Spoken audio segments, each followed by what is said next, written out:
Well, Peter mentioned that, hopefully this will spark conversation about it, but it doesn't really seem like anything has come of it. According to Fatal Encounters, an organization that compiles the amount of people killed by police, more than 1,400 people have been killed by police since Mike Brown was shot in Ferguson.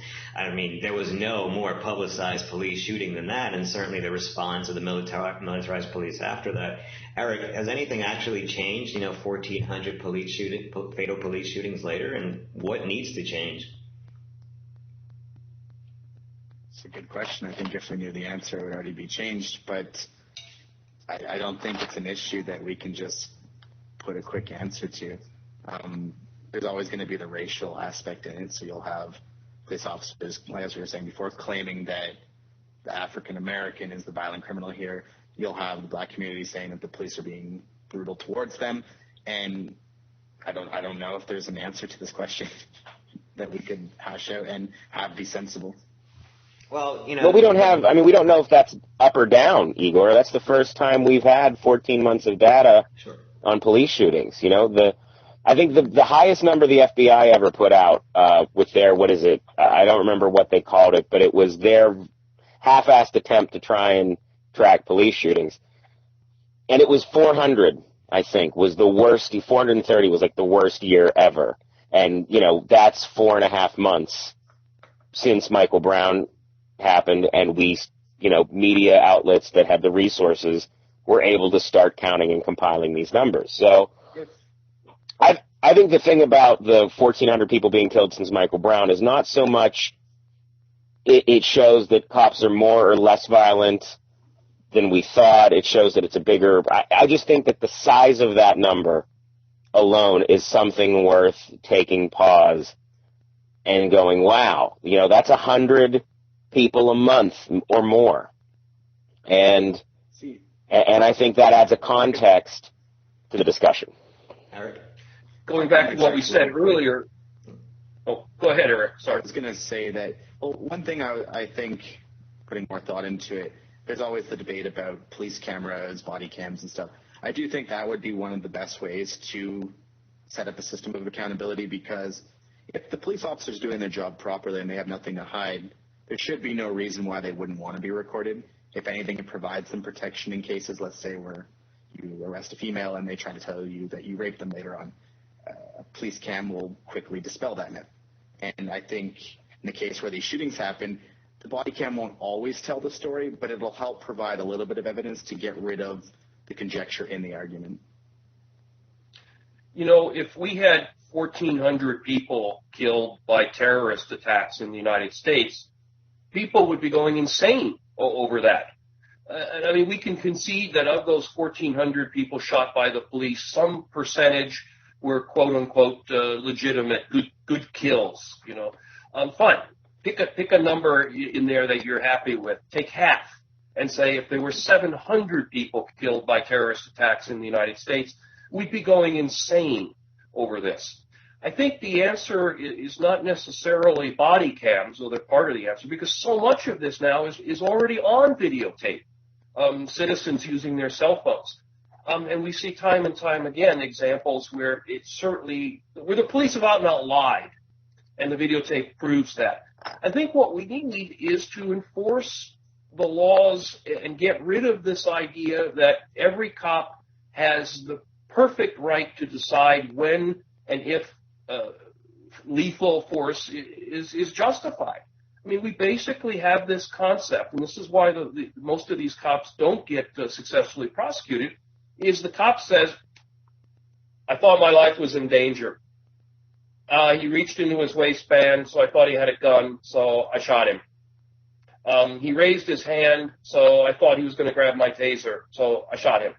When the legal standard is that low, the individual officer's decision at the moment, well, of course you're not going to convict any cops.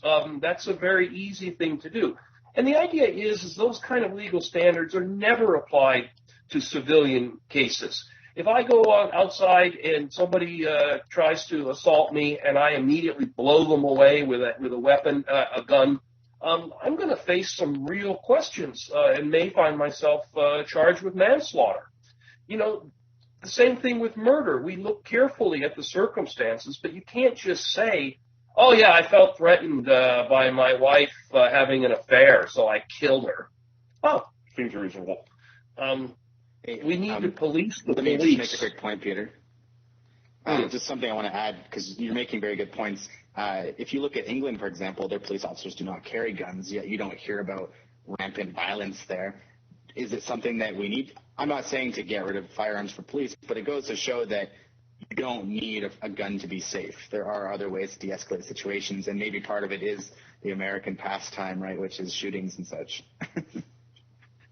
Well, I think that's why American cops have to have guns, is because this is in England. I mean, there's a gun for every man, woman, and child in this country, but every man, woman, and child doesn't have a gun. So, I mean, I understand. And what I thought was interesting in both Eric's answer and Peter's answer was that in both of them, I heard arguments that the police have made, actually, to encroach on our rights. Eric said that, if they had nothing to hide, why wouldn't they want to wear the body cams? Which, I mean, we've all heard that with search warrants. If you have nothing to hide, why can't the cops search your car? And Peter, you were talking about the sort of like the defense of stand your ground as a policy. It's like, I thought my life was in danger, and in a lot of states that really works. But I do think that Peter did hit a very good point in that, it's this civilian comparison that makes it sort of enraging. If a police officer, because again, when you're out there, someone's going in their waistband, maybe you think they have a gun. Like, I understand how the shootings happen. What needs to happen, though, is they need to face the exact same scrutiny that a civilian would have faced if they would have shot a person in that instance. And until that happens, we will have this us versus them sort of divide. It will be this team sports thing instead of talking about our rights as Americans and how best to defend them. Curling back to the body cam thing, first I thought Eric might have been being a little bit sarcastic about nothing to hide, nothing to fear. But even if he wasn't, going to your point about search warrants and things, there is a critical difference between public employees who are given permission to use lethal force in certain circumstances being subjected to scrutiny versus citizens who have inherent rights under the Constitution. So there's a difference in there, and I think it's an important difference about the police wearing body cams or being subjected to more scrutiny. We give them a badge, we give them a gun. The law currently gives them enormous leeway in when to use those things. And so I think there is something of a difference there without violating the question of that. As far as my own remark about stand your ground, I was trying to show I don't support stand your ground in any way. No, I wasn't saying you did. I was just saying that people who defend stand your ground have made similar arguments as you were making. And yes, there is a difference with, the fact that these are peace officers entrusted with power given by the people. But so in a sense, you're right that they should deserve almost more scrutiny, but then no one would become a police officer. It's why we only get idiots running for office nowadays, because, if you've ever sent a dirty text message, as soon as you run for office, it's going to hit the internet. So, I think that the realistic sort of level we can get to is, if letting the civilian and the police officers in those cases sort of get even with the law. Let it be the same for both. And I feel that most people would feel better about the system that way. I mean, it may not address any of the problems. They may kill more, use force more. They may not. Who knows how it would work out? I just think that I know personally I would be able to rationalize it better if there weren't two sets of standards. And I think... Yes, and building on your idea of standards, in most cases where a police department does get in trouble, it's an internal investigation always. They're policing themselves. So they basically, of course, they're going to side with their own officer and brush him to the table. There needs to be some kind of body that overlooks these cases and comes at it without being biased, which maybe is impossible, but it needs to happen because, as you guys were saying, both sides need to be accountable. All right. Well, And, we've seen that. We had a incident here in New York, and I'm sorry. We had an incident here in New York, I don't know, a month ago or so, and I think we covered it extensively on Latest.com, where a African-American tennis star was tackled violently in front of a hotel. The cops claimed it was a mistaken identity. Boy, did the city of New York jump all over that. The investigation was covered very quickly. The cop was either suspended or fired. I mean, apologies were made. There was a whole bunch of quick cleanup done because it was a celebrity.